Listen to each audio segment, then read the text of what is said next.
The African Commission on Human Rights has agreed to represent 529 Egyptians sentenced to death in March. British newspaper The Daily Telegraph says the Commission has told Egypt to suspend the sentences. An Egyptian court is due to pass final judgment on Monday. The mostly Muslim Brotherhood activists were tried in a court in the city of Minya in March. A majority of the defendants were tried in absentia.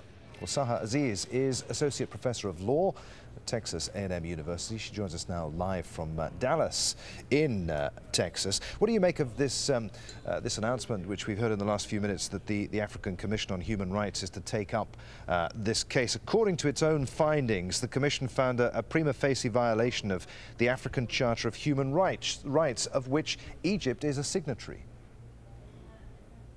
Well, I think this is further evidence that Egypt has a very serious human rights problem, particularly after the July 3rd removal of Morsi, led by the military.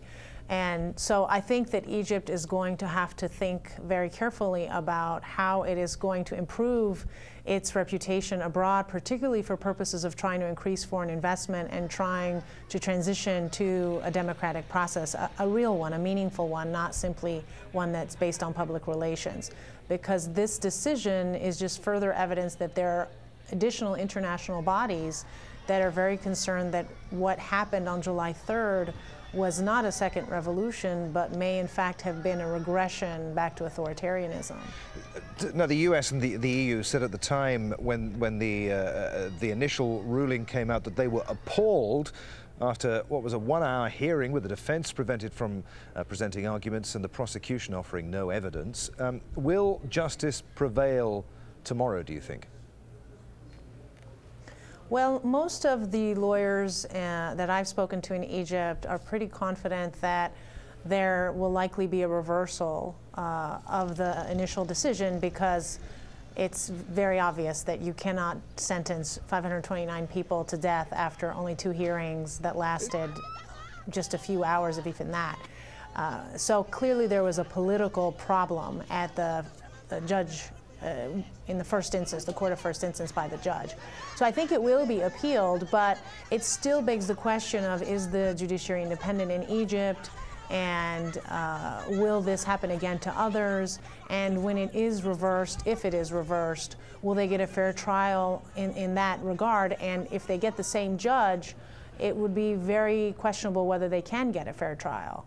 Egypt's foreign minister is currently on an official visit to the United States to redirect relations between Egypt and America. What further harm has this trial done, do you think, to US-Egyptian relations?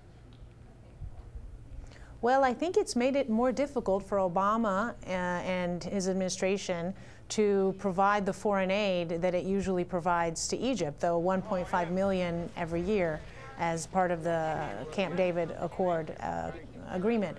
And so it's going to be much more difficult for Obama to convince Congress and for Congress to convince the American public that, in fact, the U.S. law is being upheld, and the U.S. law prohibits foreign aid, U.S. foreign aid, from going to a regime that is a consequence of a military coup. So right now, Obama is trying to tell Egypt, you need to show me progress. You need to show me evidence that there is a transition to democracy after July 3rd.